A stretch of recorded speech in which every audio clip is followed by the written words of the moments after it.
Hello friends, आपके अपने YouTube channel to शिक्षा क्लासेस में आपका एक बार फिर से स्वागत है। दोस्तों, जैसा कि पिछले एपिसोड में हम लोगों ने समावेशी शिक्षा के बारे में पढ़ा था, आज उसी क्रम को आगे बढ़ाते हुए हम समावेशी शिक्षा में परामर्श और निर्देशन के बारे में जानेंगे। तो आइए शुरू करते हैं निर्देशन से। समावेशी शिक्षा में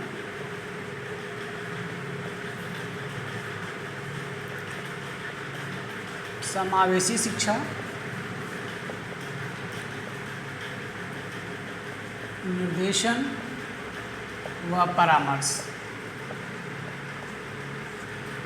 यहाँ पे हमें इन्हीं दो बिंदुओं पे चर्चा करनी है, निर्देशन और परामर्श। दोस्तों, जैसा कि मानव जीवन में मनुष्य हमेशा कुछ न कुछ निर्देशन और परामर्श जीवन भर प्राप्त करता रहता है, किसी न किसी से उसको कुछ न कुछ मिलता ही रहता है। तो उसको हम यहाँ पे डिटेल में थोड़ा सा जानने की कोशिश करेंगे कि आखिर निर्देशन क्या है। निर्देशन, देखिए, नाम से ही स्पष्ट है, निर्देश करना या किसी को गाइड करना। तो गाइड करने से मतलब क्या है हमारा, हम किसको गाइड करेंगे, क्यों गाइड करेंगे, उसके बारे में हम जानने की कोशिश करते हैं। तो देखिए, इसमें सबसे पहले क्या है कि निर्देशन एक ऐसी प्रक्रिया है जिसमें एक व्यक्ति दूसरे व्यक्ति को इस प्रकार सहायता करता है कि वह अपनी जन्मजात और अर्जित क्षमताओं का विकास करके उनका उपयोग करके अपने आने वाले समस्याओं को सॉल्व करता है, और इस प्रकार वो सक्षम हो जाता है कि वो उसकी समस्या को खुद ही सॉल्व कर लेता है। तो स्पष्ट रूप से अगर हम देखें, तो अगर हम कुछ विद्वानों की परिभाषा के अनुसार इसको जानने की कोशिश करते हैं तो ये काफ़ी अच्छी तरीके से आपको समझ में आ जाएगा। तो अब परिभाषाओं से हम समझते हैं कि क्या है निर्देशन। तो स्किनर के अनुसार जो इन्होंने बताया, निर्देशन युवक को सहायता देने की एक प्रक्रिया है जिससे वह स्वयं के साथ, परिस्थितियों के साथ और जीवन के साथ सामंजस्य स्थापित करता है तथा समस्याओं को स्वयं ही हल कर सकता है। इसका मतलब क्या है, निर्देशन एक प्रकार का वह प्रक्रिया है जिससे युवक जो है, जिसको निर्देशन मिल रहा है, वह अपनी समस्याओं को हल करने में खुद ही सक्षम हो जाता है। मतलब किसी के निर्देशों के द्वारा आने वाली समस्याओं को हल करने में हम खुद ही सक्षम हो गए। उसी परिभाषा से मिलती जुलती परिभाषा जोन्स महोदय ने भी दी कि निर्देशन एक प्रकार की व्यक्तिगत सहायता है जो एक व्यक्ति दूसरे व्यक्ति को देता है, जिससे वह अपने जीवन के लक्ष्यों को निर्धारित करता है। उन लक्ष्यों को प्राप्त करने में जो भी कठिन समस्याएं आती हैं, उन समस्याओं का हल स्वयं ही कर सकता है। तो इस प्रकार देखा जाए दोनों परिभाषाओं से, तो यही कह सकते हैं कि निर्देशन दो व्यक्तियों में होता है, एक जो निर्देशन देता है और एक जो निर्देशन प्राप्त करता है। तो जो निर्देशन देता है उसके बताए गए मार्गों के चलकर निर्देशन प्राप्त करने वाला अपने आप में इतना कैपेबल हो जाता है, इतना सक्षम हो जाता है कि उसके सामने जो भी समस्याएं आ रही होती हैं उनको वह खुद ही हल करने के लिए योग्य बन जाता है। तो कुल मिला के यही हमारा निर्देशन है। अब इसके बाद हम जानते हैं कि निर्देशन के उद्देश्य क्या है, निर्देशन की आवश्यकता क्या है, उसके बारे में हम जानते हैं।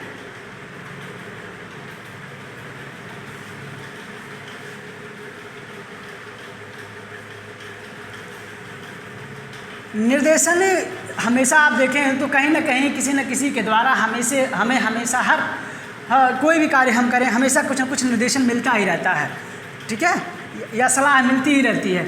तो अभी हम जब आगे जानेंगे कि परामर्श क्या है, तो इन दोनों का मतलब और आसानी से स्पष्ट हो पाएगा। अब हम जानते हैं कि निर्देशन के उद्देश्य क्या क्या हैं।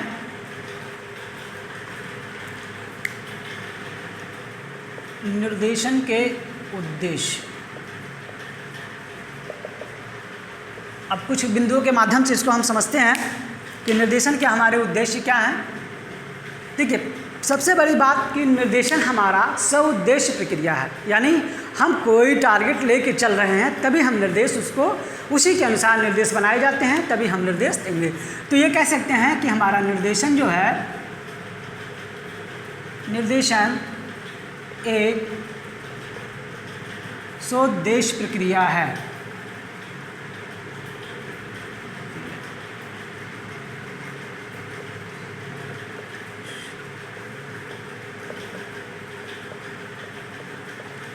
यानी बिना उद्देश्य के हम निर्देशन नहीं कर सकते, है ना।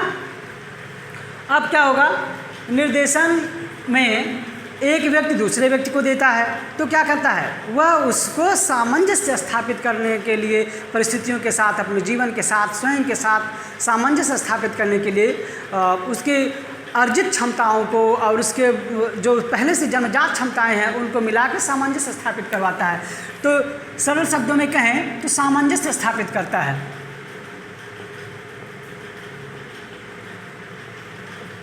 सामंजस्य स्थापित करने में सहयोग करता है। ठीक है, एक तो हो गया निर्देशन एक उद्देश्य प्रक्रिया है, सामंजस्य स्थापित करने में सहयोग करता है। और ये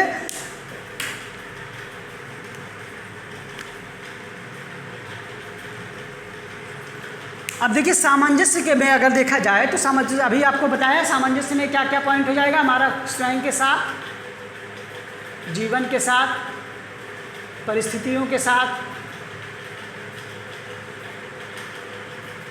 यानी सामंजस्य इसमें हर कंडीशन में। ठीक, आप कहेंगे कि बालक में निहित, यानी जिसको हम निर्देशित कर रहे हैं, तो बालक में निहित जो उसकी शक्तियां हैं उसको उजागर करने में, तो ये कह सकते हैं हम निहित क्षमताओं के विकास में योगदान देता है।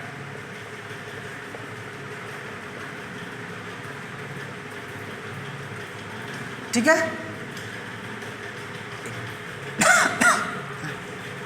निहित क्षमताओं के विकास में योगदान करता है। और व्यक्ति के हित में क्या चीज़ें हैं, यानी उसको क्या करना है, कौन सी चीज़ें उसके हित में हैं, कौन सी चीज़ उसके हित में नहीं है, क्या उसके लिए सूटेबल है, यानी उन चीज़ों के चुनाव में, यानी कह सकते हैं आवश्यकतानुसार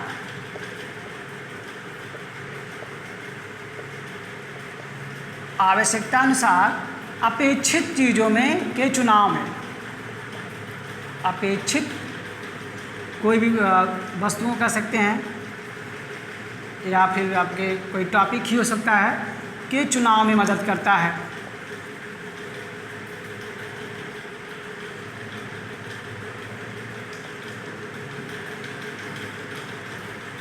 और विद्यार्थी के संदर्भ में देखा जाए तो यह अधिगम को आगे बढ़ाने में भी सहायक होता है।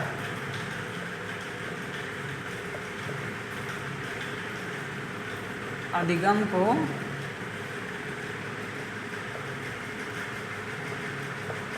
आगे बढ़ाता है।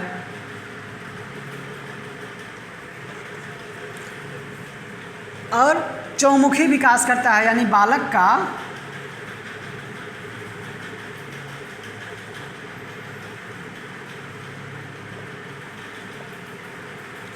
चौमुखी विकास करता है।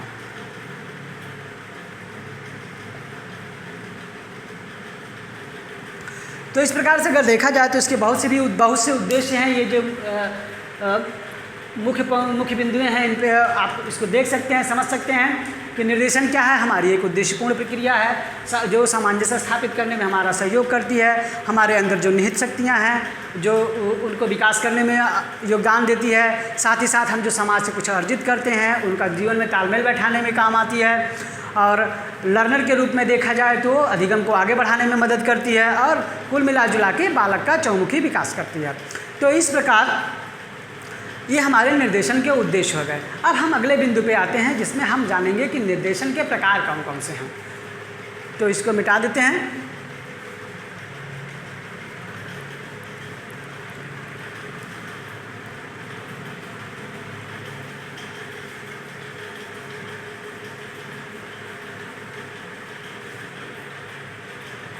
जानते हैं निर्देशन के प्रकार।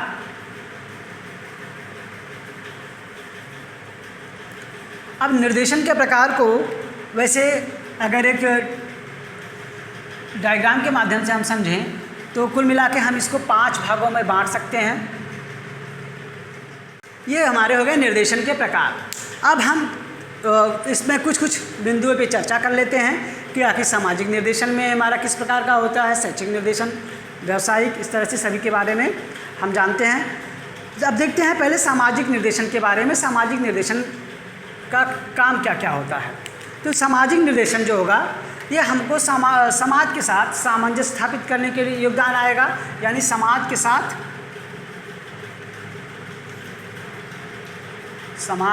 सामंजस्य,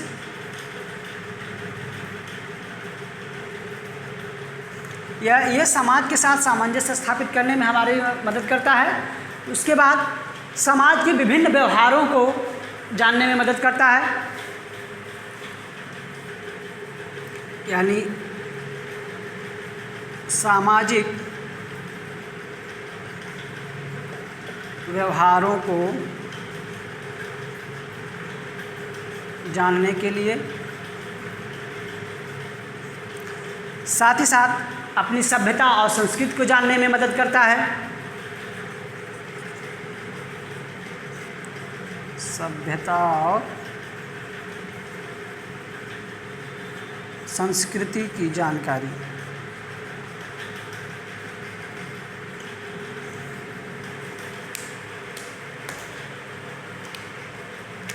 अब देखिए, अब इसमें सभ्यता और संस्कृति में पाश्चात्य सभ्यता, आधुनिक सभ्यता जो भी है उसमें सब शामिल हो जाएगा। और विद्यालय के सामाजिक जीवन का व्यवहार, विद्यालय के सामाजिक जीवन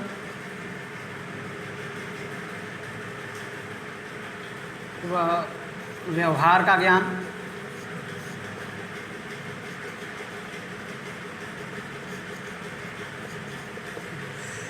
तो ये हो गए हमारे मुख्य बिंदु जो सामाजिक निर्देशन के अंतर्गत आते हैं, जिसमें हमारे समाज के साथ सामंजस्य स्थापित करने के लिए निर्देशन की ज़रूरत पड़ती है। सामाजिक व्यवहारों को जानने के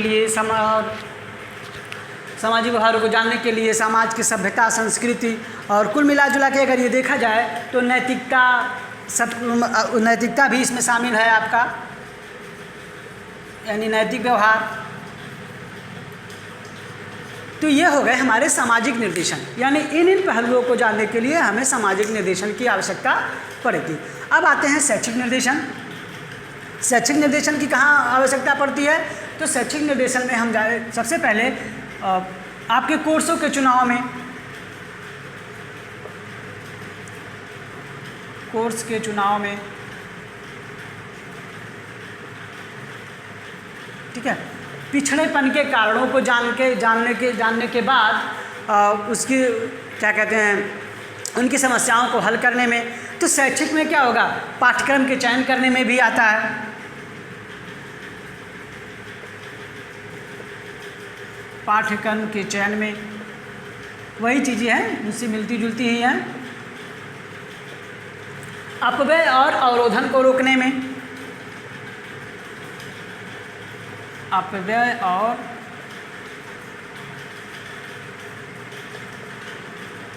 अवरोधन,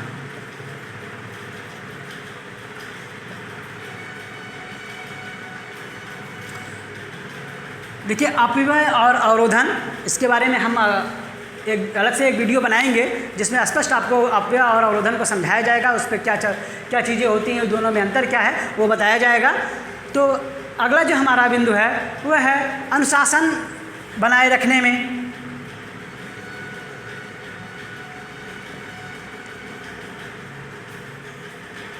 अनुशासन बनाने में,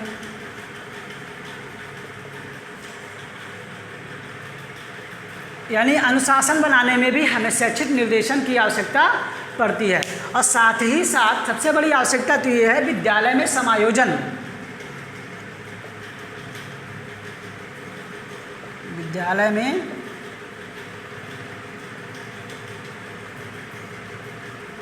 समायोजन में, ठीक है। तो ये हमारे हो गए शैक्षिक निर्देशन। शैक्षिक निर्देशन किस किस बिंदुओं को लेकर किया जाता है, तो ये हो गए, इसमें से और से भी बिंदु हो सकते हैं। अब आगे हम जानते हैं कि हमारे व्यक्तिगत व्यावसायिक निर्देशन के बारे में। इसमें तो हो नहीं पाएगा, देखते हैं, इसको मिटा के आगे बढ़ते हैं। चलिए, तीसरा नंबर जो हमारा व्यावसायिक निर्देशन है उसको स्पष्ट कर लें। देखिए व्यावसायिक निर्देशन के लिए क्या होगा कि इसमें सबसे पहले बात कि हमें कौन से व्यवसाय का चुनाव करना है, उसमें ये मदद करेगा। यानी व्यवसाय के चुनाव में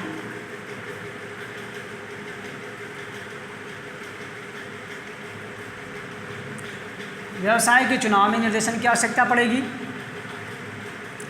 किस व्यवसाय के लिए कौन सी योग्यताएं हैं या कौन से क्राइटेरिया जिसको हमें पूरा करना है, उसके लिए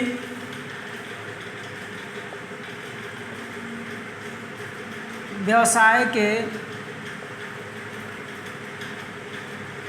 संबंध में जानकारी इकट्ठा करने में,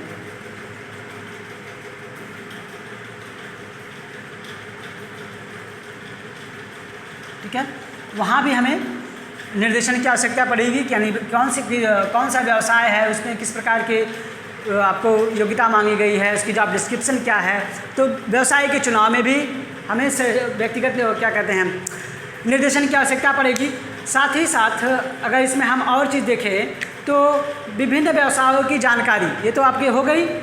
और व्यवसायों के बाद अगर हम देखें तो अपने रुचियों और गतिविधियों के अनुसार, यानी हमारी जो रुचि है वो क्षमता है उस प्रकार के अनुसार, यानी रुचि क्षमता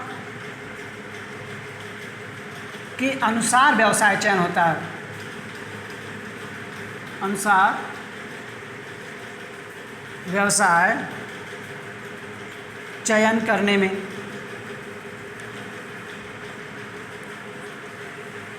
यानी जो हमारी रुचियां हैं, जिसके अनुसार जिसके लिए हम योग्य हैं, उसके अनुसार हमें अपना व्यवसाय चयन करना होगा, जिसके लिए हमें एक स्पेशल क्या कहते हैं स्पेशल निर्देशन की ज़रूरत पड़ेगी। ठीक, अब हम आगे जानते हैं कि कौन से जो व्यवसाय हैं उसके संबंध में क्या गुण और दोष हैं। यानी व्यवसाय से संबंधित गुण व दोषों के विवेचन में, या कह सकते हैं गुण और दोष की सूचना प्राप्त करने में।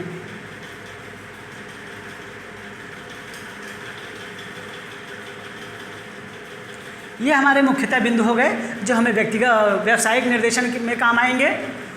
अब आगे जो दो निर्देशन बच रहा है उसको हम कवर करते हैं, इसके बारे में जानते हैं। तो देखिए व्यावसायिक निर्देशन व्यवसाय के चुनाव में ही हमारा मुख्य रूप से काफ़ी मदद करेगा कि व्यवसाय हमको किस संबंधित फील्ड में हमको जाना चाहिए, किस प्रकार हम हमारी जो अर्जित शक्तियां हैं उसके अनुसार हमें कौन से व्यवसाय को चुनना चाहिए, उस व्यवसाय में आने वाली कौन कौन सी परेशानियां हो सकती हैं, या कौन से कोर्स हमको करने हैं जिससे हम उस व्यवसाय में जा सकते हैं। ये सब हमको व्यवसायिक निर्देशन के अंतर्गत प्राप्त होता है। अब हम आगे जानते हैं व्यक्तिगत निर्देशन के बारे में। जैसे व्यक्तिगत निर्देशन, जैसा कि अभी आप लोगों के एक एग्जाम्पल के रूप में हम बताएं हैं, तो आपको अगर कोई बीमारी या किसी बीमारी से आप अगर ग्रसित हैं तो आप किसके पास जाते हैं? डॉक्टर के पास। तो डॉक्टर क्या करता है? आपको व्यक्तिगत गाइड करता है। पहले व्यक्तिगत आपके समस्याओं को जानेगा, समझेगा, फिर उसके अनुसार आपको निर्देश देता है, परामर्श देता है कि आपको ये कार्य करने चाहिए। तो हम जानते हैं व्यक्तिगत निर्देशन के बारे में, फिर स्वास्थ्य निर्देशन के बारे में।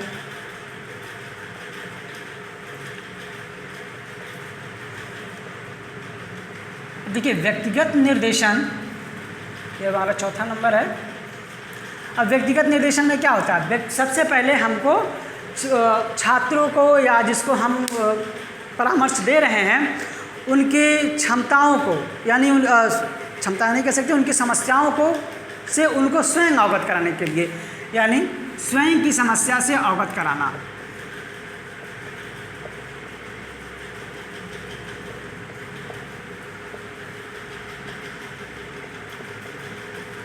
स्वयं की समस्या से अवगत कराने में हमें व्यक्तिगत निर्देशन की आवश्यकता पड़ेगी।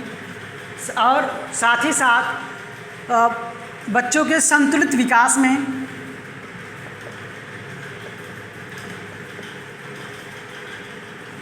संतुलित विकास हेतु जानकारी,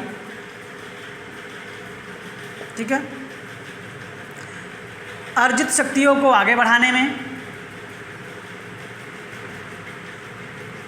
अर्जित कह सकते हैं अर्जित क्षमताओं को पहचानने और आगे बढ़ाने में,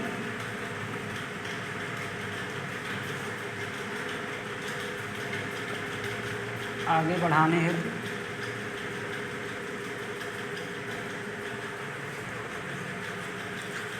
जो हमारी व्यक्तिगत समस्याएं हैं उनसे अवगत करा के जो समस्या उनकी है ताकि वो उनको दूर कर सकें, यानी कह सकते हैं व्यक्तिगत समस्याओं को पहचानने में भी, और साथ ही साथ अगर अध्ययन में कोई दिक्कत आ रही है उसको अधिगम में, तो उसमें भी, यानी अध्ययन में आने वाली समस्याओं से अवगत कराने में,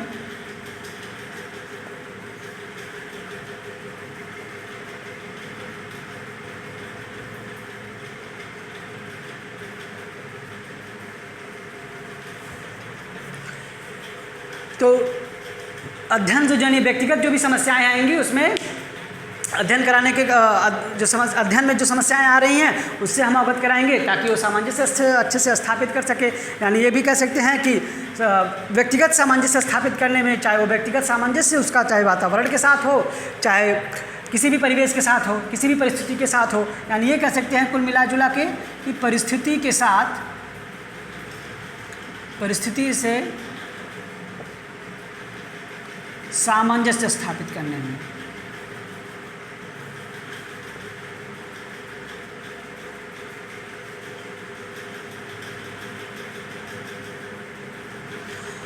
तो देखिए ये रहे कुछ व्यक्तिगत निर्देशन के कुछ मुख्य बिंदु, जिसमें हमें व्यक्तिगत निर्देशन में क्या क्या आवश्यकता होती है, स्वयं कि हम उसको स्वयं की समस्याओं से अवगत कराएंगे। अगर हम निर्देशित करेंगे तो एक स्वयं की समस्या से वो जानेगा, संतुलित विकास में उसकी मदद मिलेगी और उसकी जो भी क्षमताएं हैं उस क्षमताओं को पहचान के उसको आगे बढ़ेगा और अध्ययन में आने वाली समस्याओं को भी हल करेंगी और साथ ही साथ वह परिस्थितियों से भी सामंजस्य स्थापित करना सीख जाएगा। तो ये रहा हमारा व्यक्तिगत निर्देशन। अब हम आते हैं स्वास्थ्य निर्देशन पे।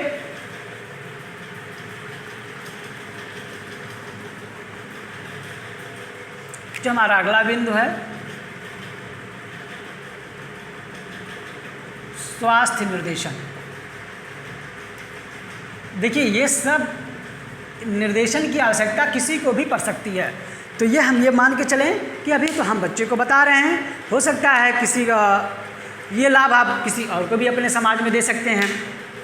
तो हमारे स्वास्थ्य निर्देशन में आखिर वो कौन कौन से बिंदु आएंगे जिसमें हमको निर्देशन की आवश्यकता पड़ेगी, तो अब इसको जानते हैं। स्वास्थ्य निर्देशन में स्वस्थ जीवन के महत्व को समझाने के लिए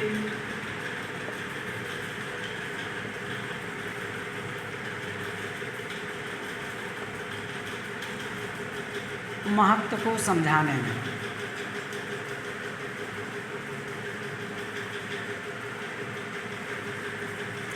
यानी स्वस्थ जीवन के महत्व को समझाएंगे। आजकल बीमारियां बहुत तेज़ी से फैल रही हैं, तो क्या है, सबको स्वास्थ्य निर्देशन की आवश्यकता है, चाहे वो किसी भी स्टेज पे हो, चाहे छोटा बालक हो चाहे बुजुर्ग हो, यानी स्वास्थ्य निर्देशन बहुत ही इम्पॉर्टेंट है। तो एक तो उनको हम समझाएंगे कि स्वस्थ जीवन में क्या, हमारे जीवन में क्या महत्व है स्वास्थ्य का। दूसरी चीज़ हम उनको प्राथमिक शिक्षा, क्या कहते हैं, प्राथमिक उपचारों के बारे में बताएंगे।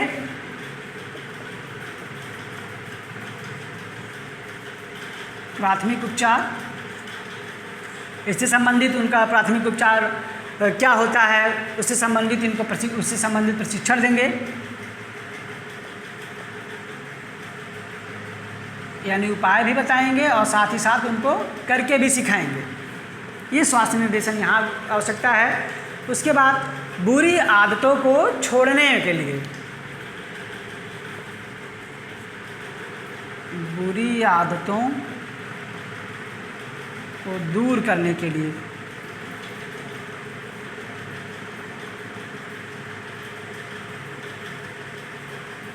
ठीक है, यानी उनकी जो भी बुरी आदतें हैं उनको छोड़ने के लिए निर्देशित करेंगे। और क्या कर सकते हैं, प्राथमिक उपचार हमारा हो ही गया, और साथ ही साथ एक महत्वपूर्ण बिंदु है कि उनको काम शिक्षा की अपेक्षित जानकारी के लिए,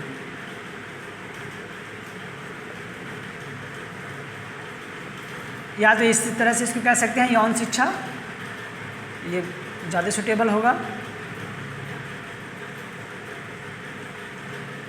यौन शिक्षा की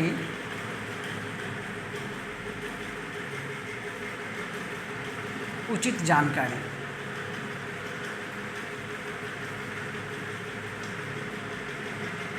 ठीक है, तो दोस्तों ये हो गए हमारे स्वास्थ्य निर्देशन के, इसमें और भी बिंदु हो सकते हैं। तो इस संक्षेप में हम लोगों ने निर्देशन के प्रकार को जान लिया है। कुल हमारे 5 प्रकार के निर्देशन हैं, जो सामाजिक निर्देशन, शैक्षिक निर्देशन, व्यावसायिक निर्देशन, व्यक्तिगत या स्वास्थ्य। अब सब पे हमने एक एक बिंदु करके समझ लिया है कि कौन कौन से निर्देशन में किस प्रकार के होते हैं, कैसे होते हैं। अब हम आगे जानेंगे निर्देशन की कौन कौन सी विधियाँ हैं।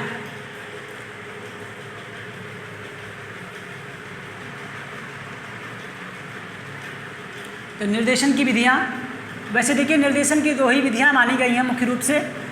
एक तो होता है हमारा व्यक्तिगत और एक होता है सामूहिक। अब इन दोनों के हम थोड़ा सा अंतर स्पष्ट कर लेते हैं। तो ये हमारा है निर्देशन की विधियाँ। देखिए निर्देशन की 2 विधियाँ, एक तो हमारा व्यक्तिगत हो गया या व्यक्तिगत निर्देशन, और एक हो गया सामूहिक निर्देशन।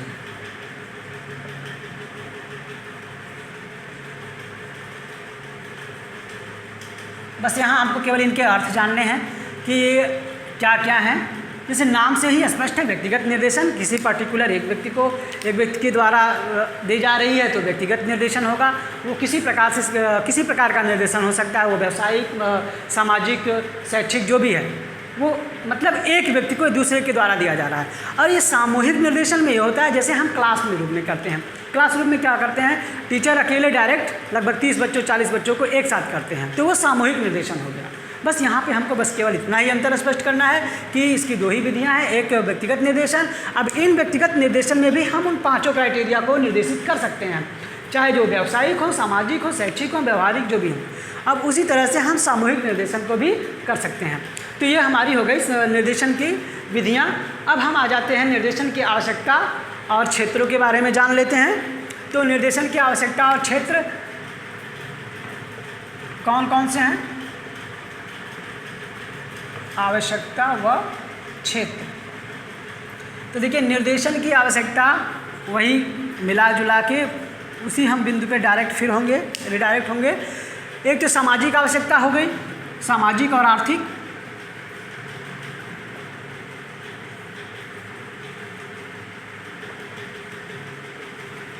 अगला हमारा होता है मनोवैज्ञानिक।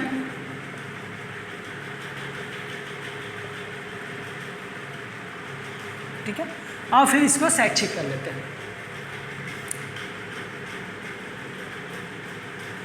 जिसमें से हमने सामाजिक और आर्थिक और शैक्षिक को पढ़ लिया है।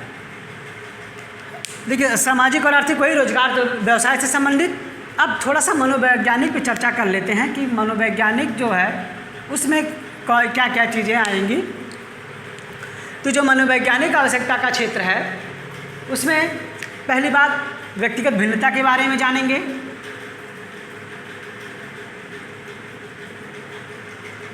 एक तो व्यक्तिगत भिन्नता होती है, फिर उसके संवेगों और क्या कहते हैं उसको समायोजन की आएगा। एक तो मनोवैज्ञानिक हो गया, एक समायोजन, यानी मनोवैज्ञानिक में व्यक्तिगत भिन्नता की चर्चा की जाएगी, साथ ही साथ समायोजन की चर्चा की जाएगी। उसके बाद उसकी जो संवेगात्मक समस्याएं हैं वो भी आएंगी इसी में। संवेगात्मक समस्या,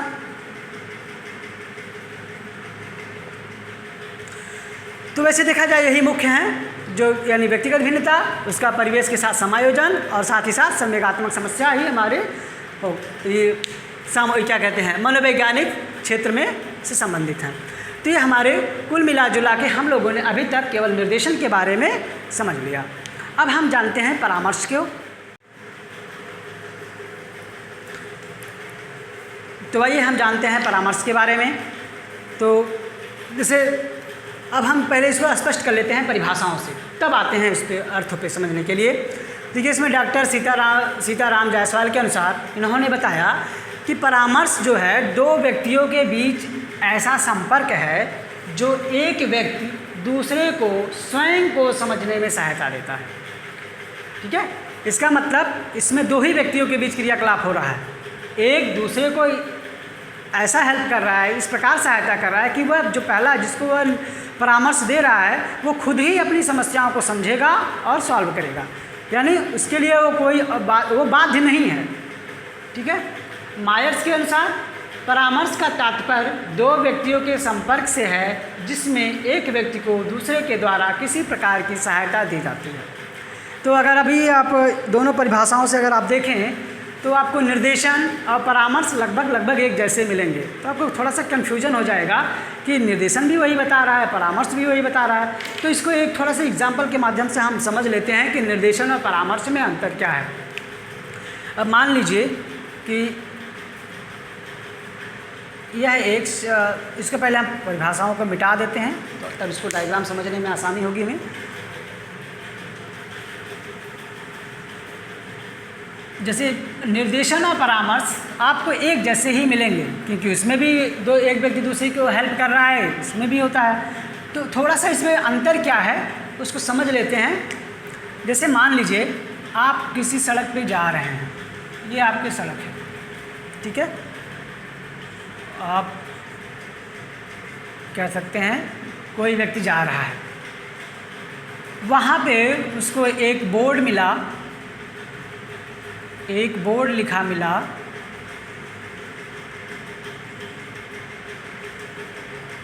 जिस पे मान लीजिए लिखा है go slow, speed 40 kilometre per hour. एक नोटिस बोर्ड इसको यहाँ पे बोर्ड मिला है। थोड़ी दूर जाने पे उसको ये जो सड़क है दो भागों में बटी मिलती है। मान लीजिए एक हमारी मुंबई की तरफ जा रही है और दूसरी, और इसको यहाँ लिखते हैं, एक हमारी मुंबई जा रही है और दूसरी हमारी दिल्ली जा रही है। और यहाँ भी उसको एक बोर्ड मिल रहा है, एक बोर्ड यहाँ भी है जिसमें उसके इस तरफ इस प्रकार के डायरेक्शन बने हुए हैं।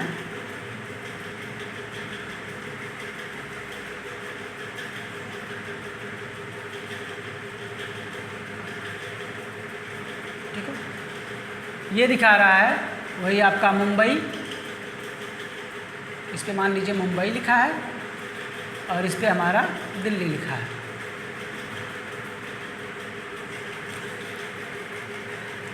इस डायग्राम में देखिए आपको जो एक व्यक्ति है जो किसी सड़क पे जा रहा है, उसको पहला जो बोर्ड टंगा मिल रहा है उस पे लिखा है go slow, speed 40 kilometre per hour. इसका मतलब ये क्या है, यह परामर्श है।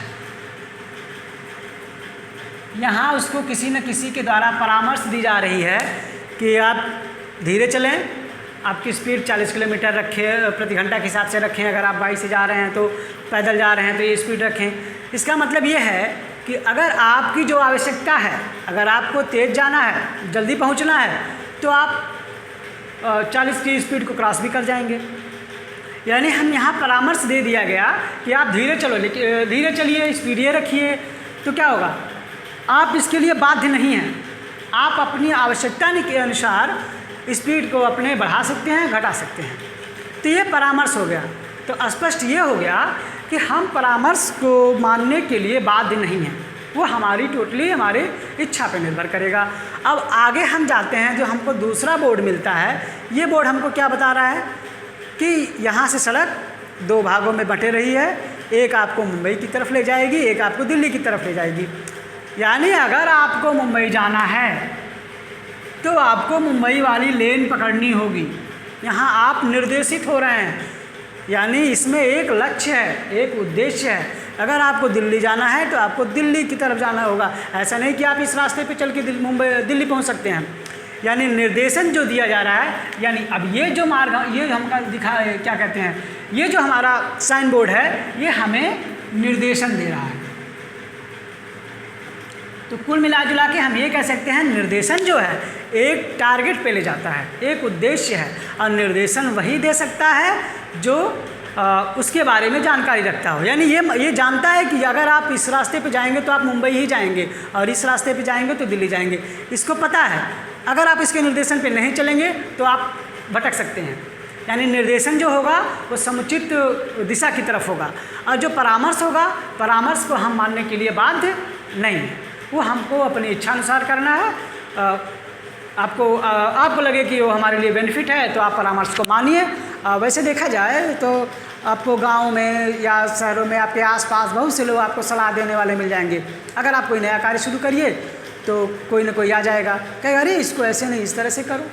तो क्या आप वहाँ बाध्य नहीं हैं? वहाँ आप बाध्य नहीं है कि आप इनकी बातों को माने। तो हमको क्या दे रहे हैं? एक परामर्श दे रहे हैं, एक सलाह दे रहे हैं। लेकिन निर्देशन कौन देता है? अब एक और एग्जांपल ले लीजिए। पिक्चर में आपको मूवी बनती है जिसमें निर्देशक जो होता है वो जानता है, पूरे क्लाइमैक्स को जानता है वो कि स्टार्टिंग से लेके एंड तक कि किस कैरेक्टर को कहाँ पे किस प्रकार करना है, वो उसी के अनुसार निर्देशित करता है। परामर्श उसमें नहीं होता। ठीक है, तो ये तो आपको निर्देशन और परामर्श में थोड़ा सा अंतर आपको समझ में आ गया होगा। अब हम जानते हैं परामर्श के उद्देश्य क्या क्या हैं।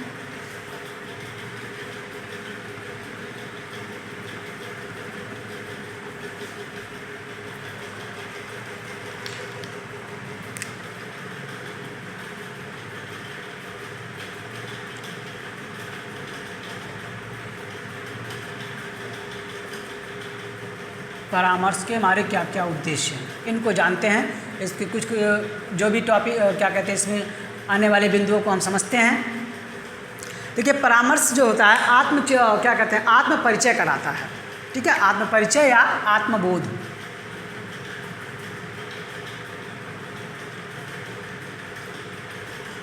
आत्म परिचय या आत्मबोध कराने में मदद करता है।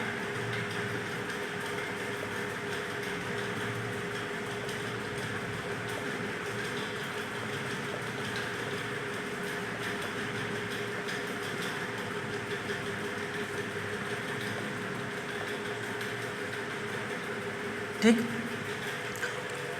कठिनाइयों को हल करने के यानी समस्या समाधान करना सिखाता है।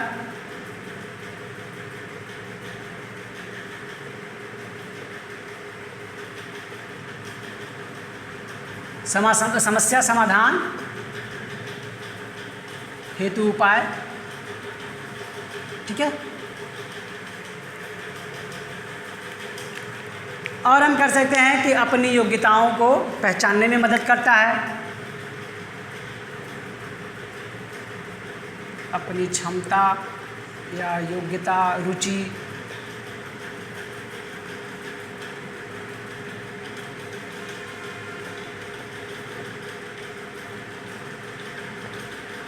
ठीक है, ये हो गया। योग्यता और रुचि को पहचानने में सहायता करता है। साथ ही साथ कुल मिला जुला के अगर कहें तो आत्मनिर्भर बनाता है। आत्मनिर्भर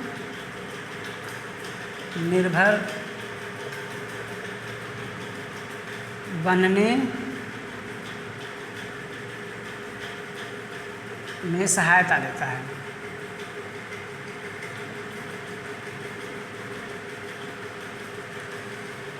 ये तो हो गए हमारे परामर्श के मुख्य उद्देश्य। अब अगर वही बात आती है उसमें आगे परामर्श की विधियां कौन कौन सी हैं, तो इसमें भी 2 ही विधियां हैं। जैसा कि हम लोगों ने निर्देशन में चर्चा कर लिया है, उसमें भी व्यक्तिगत विधि और सामूहिक विधि। यानी व्यक्तिगत भी हम परामर्श दे सकते हैं और सामूहिक भी परामर्श दे सकते हैं। तो अब हम आते हैं, इसी पॉइंट को आगे बढ़ाते हुए हम ये जान लेते हैं कि परामर्श का बाल अधिगम में क्या क्या उपयोग है। साथ ही इसमें कुछ और बिंदु आएंगे, जैसे परामर्श में सहयोग देने वाली कौन कौन सी संस्थाएं हैं, उनको पहले जान लें।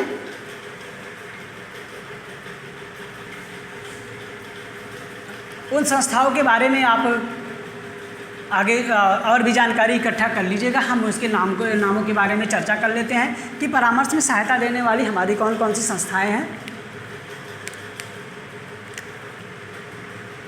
परामर्श में सहायता देने वाली संस्थाएं।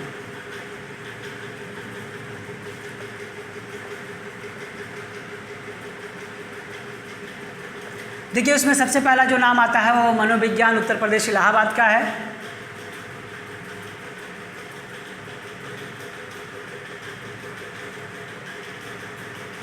मनोविज्ञान प्रयोगशाला,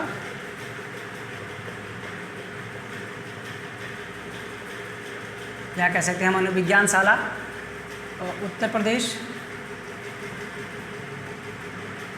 इलाहाबाद।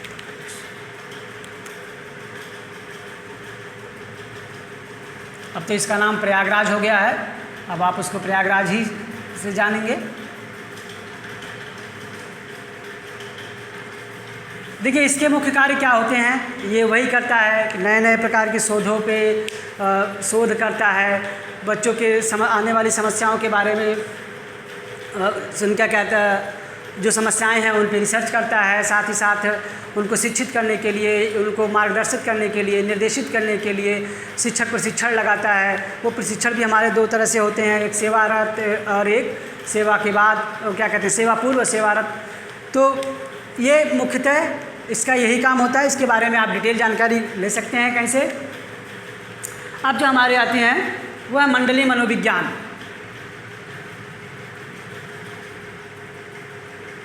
मंडलीय मनोविज्ञान शाला, देखिए इसका जो ये क्या करती है, अब वैसे तो ये स्टेट लेवल की संस्था है जो मनोविज्ञान प्रयोगशाला है। अब मंडलीय मनोविज्ञान शाला जो है ये इसी की एक तरह से कह सकते हैं सहयोगी है, यानी ये सहायता करती है मंडल स्तर पे। फिर हमारे जिला चिकित्सालय,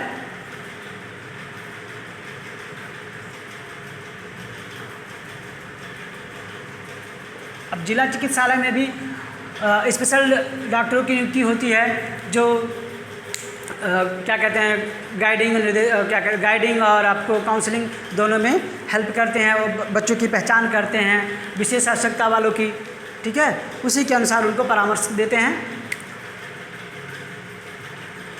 अगला जो नंबर है हमारा वो है जिला एवं शिक्षण क्या कहते हैं जिला एवं शिक्षण प्रशिक्षण वाले संस्थान, यानी डायट,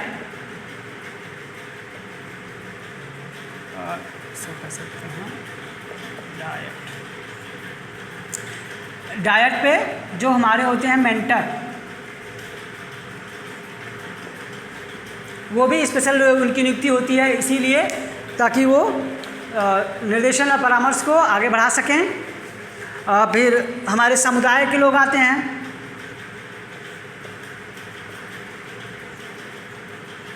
सामुदायिक जो सहभागिता होती है, सामुदायिक, ठीक है, समुदाय से संबंधित हमारे जैसे विद्यालयों में देखा जाए तो ग्राम शिक्षा समितियाँ इस तरह से जो इसमें कार्य करती हैं। समुदाय और विद्यालय, सामुदायिक और विद्यालयी कह सकते हैं इसको।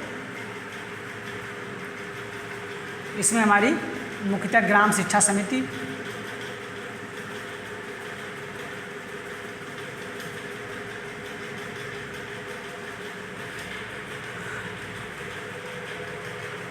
और अगले बिंदु पे देखा जाए तो गैर सरकारी और गैर सरकारी संस्थाएं जैसे एनजीओ टाइप के लोग चलते हैं।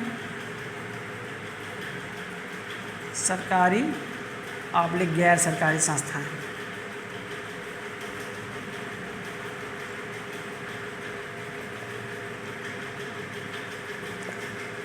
देखिए ये हमारी जो मुख्य संस्थाएं हैं ये हमको परामर्श देने में सहायता करती हैं, प्रशिक्षण का कार्यक्रम करवाती हैं, 1 दिवसीय 2 दिवसीय जैसा भी उनकी व्यवस्था होती है, कैंप लगा के भी करवाती हैं। तो ये परामर्श में सहायता देने वाली संस्थाएं हैं।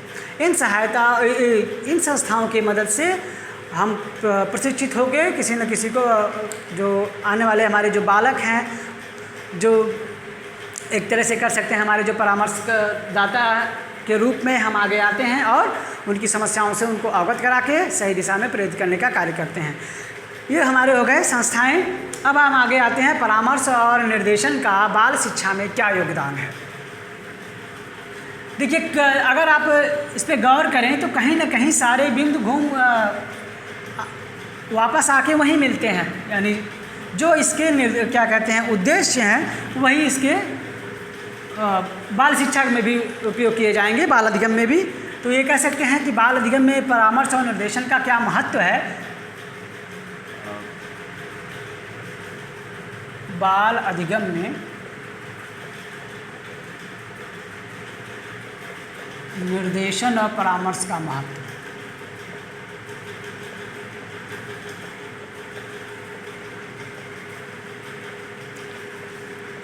वही हमारे पॉइंट लगभग रिवाइज होंगे। तो बाल अधिगम में निर्देशन का क्या महत्व है, वही सबसे पहला पॉइंट हम जानेंगे उनका खुद के बारे में जानने के लिए। आत्मीकरण में, यानी आत्मीकरण में सहायता प्रदान करता है, या आत्मबोध में, ठीक है, अपनी शक्तियों को पहचानने में, अपनी क्षमताओं को पहचानने,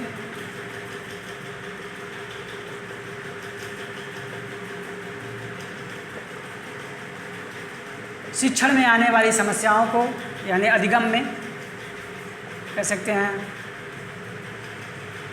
अधिगम में आने वाली कठिनाइयों को दूर करने में,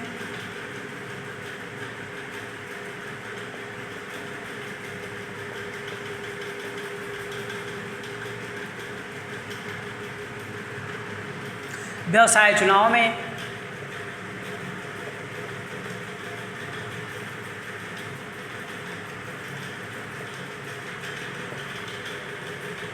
ठीक है, यानी आत्मीकरण करेगा, अपनी शक्तियों को पहचानने में भी उपयोग करेगा उसका, अधिगम में आने वाली कठिनाइयों को दूर करने में, व्यवसाय के चुनाव में, और ये कह सकते हैं रोजगार के अवसर में प्राप्त करने के लिए,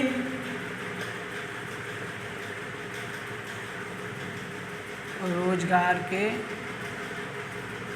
अवसर ढूंढने कह सकते हैं एक तरह से,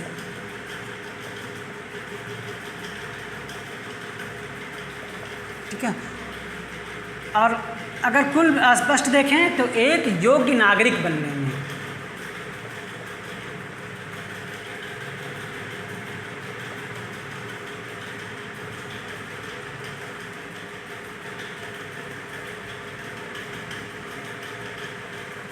ऐसे अगर आप देखें तो बहुत से बिंदु निकल सकते हैं। इस पर समायोजन भी आएगा, इसमें समायोजन भी ले लेते हैं। समायोजन में, अब वो समायोजन किसी भी प्रकार का हो सकता है, विद्यालय में, परिवार में, परिवेश में, ठीक है, समायोजन करने में।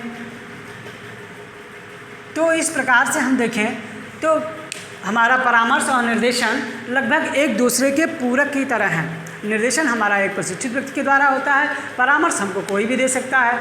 निर्देशन हमारा उद्देश्य को लेके होता है, परामर्श को हम मानने के लिए बाध्य नहीं है।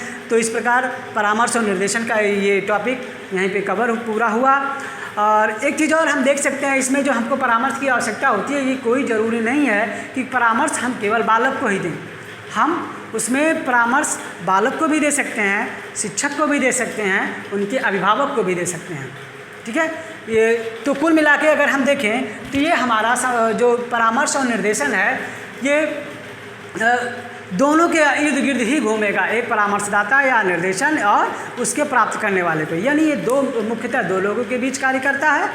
एक के द्वारा दिया जाता है, दूसरे के द्वारा लिया जाता है, और दूसरा जो उसको ग्रहण करता है, परामर्श या निर्देशन प्राप्त करता है, वह इस प्रकार प्राप्त करता है उसको, जिससे उसकी अंदर की जो शक्तियाँ हैं इस प्रकार विकसित हो जाती हैं कि आने वाली समस्याओं को वो खुद ही हल करने में सक्षम हो जाता है।